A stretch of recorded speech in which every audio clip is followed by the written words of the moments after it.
Wanda is saying, hi, Shanna. My husband and I are supporters of FISM, both 54 years old. Our question is this: how likely is the IRS to put in place additional tax regulations on a Roth that you own and money you've already put into it? Keep up the great work. Thanks for all you do. I'm 54 years old.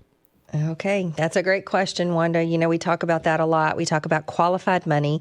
Qualified money is money that qualifies for special tax treatment because the government says so.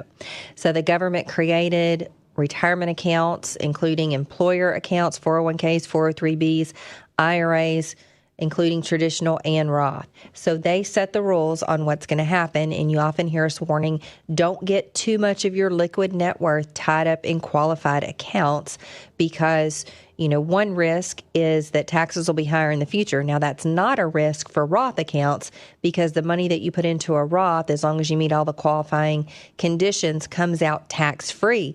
So you get to grow your money on a tax-free basis. Now, the risk with a Roth is that regulation risk. So the government controls the rules on it, and they can change the rules whenever they want. So how likely is it? I would say it's not super likely at this point in time, but it's just going to depend on how desperate the government gets to come up with revenue.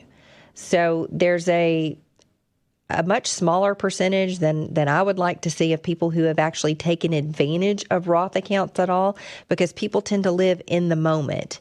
You know, how much can I say? Most IRA contributions, I would say, are made at the beginning of the year for the previous year as they're starting to look at their tax liabilities and figure out, how can I get out of some of this?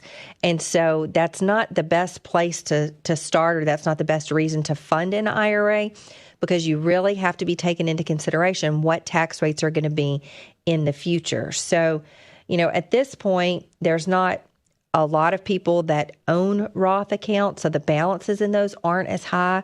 So it may not be on their radar as much as, you know, the $14 trillion that's sitting in, you know, IRAs and 401k accounts might be the target of more regulation changes, but it certainly could be. You know, if they do try to change the law on Roth accounts, they're going to come up with some serious pushback, but it's not going to be from a lot of people. So, you know, it may not matter that much. But for now, keep your Roths. I think it's a good part of an overall diversified strategy.